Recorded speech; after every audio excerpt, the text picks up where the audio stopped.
মার্কিন president Donald ট্রাম্পের একটি সিদ্ধান্ত, আর তাতেই বেঁচে গেল ইরানের সর্বোচ্চ নেতা আয়াতুল্লাহ খামেনির জীবন। ইরানের সামরিক হামলা চালানোর পর ইসরায়েলের সুযোগ ছিল তেহরানের সর্বোচ্চ এই নেতাকে মেরে ফেলার, কিন্তু সেই পরিকল্পনায় বাধা প্রদান করেন ডোনাল্ড ট্রাম্প। এমনই চাঞ্চল্যকর তথ্য উঠে এসেছে আন্তর্জাতিক গণমাধ্যমে। বিস্তারিত জানাচ্ছেন Ishtiaq Hossain. Iran remains one of the most dangerous threats to the United States.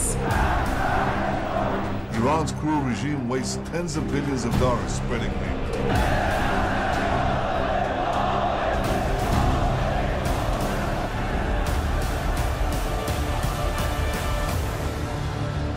পুরো মধ্যপ্রাচ্যই যেন এতদিন বারুদের স্তূপের ওপর দাঁড়িয়েছিল, আর এবার সেই বারুদ বিস্ফোরিত হতে শুরু করেছে ইরানে চালানো ইসরায়েলি হামলার পর।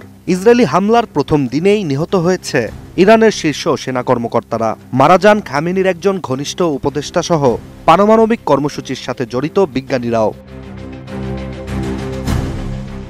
ইরানও চুপ নেই, দেশটিও চালিয়েছে পাল্টা হামলা, যাতে ইসরায়েলের হয়েছে বেশ ক্ষয়ক্ষতি। দুই দেশের এই মুখোমুখি অবস্থানের মধ্যেই সামনে এলো এক বিস্ফোরক তথ্য, যেখানে ইসরায়েলের হাতে ছিল ইরানের সর্বোচ্চ নেতা আয়াতুল্লাহ আলী খামেনিকে হত্যার সুযোগ। এই পরিকল্পনাটি জানানো হয় যুক্তরাষ্ট্রকেও, কিন্তু ইসরায়েলের এই পরিকল্পনায় শেষ মুহূর্তে হস্তক্ষেপ করেন মার্কিন প্রেসিডেন্ট ডোনাল্ড ট্রাম্প, আর তাতেই বেঁচে যায় খামেনির জীবন। খামেনিকে হত্যার বিষয়ে মার্কিন প্রেসিডেন্ট স্পষ্ট করে জানিয়ে দেন, ইরান এখনো কোনো আমেরিকানকে হত্যা করেনি, তাই তিনি খামেনির মতো রাজনৈতিক নেতৃত্বের ওপর হামলা নিয়ে আলোচনা করতেও রাজি নয়।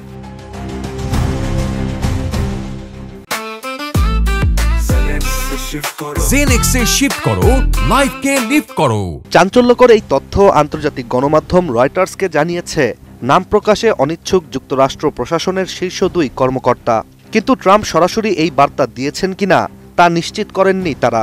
তবে ট্রাম্প ও নেতানিয়াহুর মধ্যে প্রতিনিয়ত যোগাযোগ ছিল বলেই জানিয়েছেন ওই দুই কর্মকর্তা। এদিকে ফক্স নিউজকে দেয়া এক সাক্ষাৎকারে ইসরায়েলের প্রধানমন্ত্রী নেতানিয়াহুকে যখন এই বিষয়টি নিয়ে প্রশ্ন করা হয়, তখন তিনি এটি কৌশলে এড়িয়ে যান বলেও উঠে এসেছে দ্য গার্ডিয়ানের একটি প্রতিবেদনে।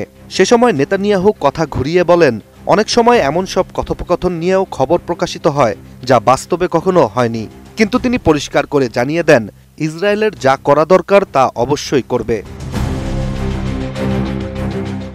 অন্যদিকে ইসরায়েলি হামলার পরপরই আয়াতুল্লাহ খামেনিকে সরিয়ে নেওয়া হয়েছে তেহরানের লাভিজান এলাকায় অবস্থিত একটি গোপন বাংকারে। ইসরায়েলের দাবি, তারা চাইলে প্রথম রাতেই তাকে হত্যা করতে পারত, কিন্তু তারা খামেনিকে চূড়ান্ত একটি বার্তা দিয়ে জানিয়েছে ইরান পরমাণু কর্মসূচি পুরোপুরি বন্ধ না করলে এবার আর ফিরে যাওয়ার সুযোগ নেই। বিশ্লেষকরা বলছেন, পরিস্থিতি এখানেই থেমে নেই। ইসরায়েল এই কৌশলের মাধ্যমে কেবল যুদ্ধক্ষেত্র নয়, কূটনৈতিক ও রাজনৈতিক চাপও তৈরি করছে ইরানের ওপর। আর ইরান যদি চলমান এই উত্তেজনার মধ্যে মার্কিন কোনো স্থাপনায় হামলা চালায়, তাহলে যুক্তরাষ্ট্র সরাসরি যুদ্ধে জড়িয়ে পড়তে পারে। এখন প্রশ্ন একটাই, মধ্যপ্রাচ্যের এই সংঘাত কি শুধু ইসরায়েল ও ইরানের মধ্যেই থাকবে, নাকি শুরু হতে পারে আরেকটি বিশ্বযুদ্ধ? Ishtiaq Hossain, ATN news.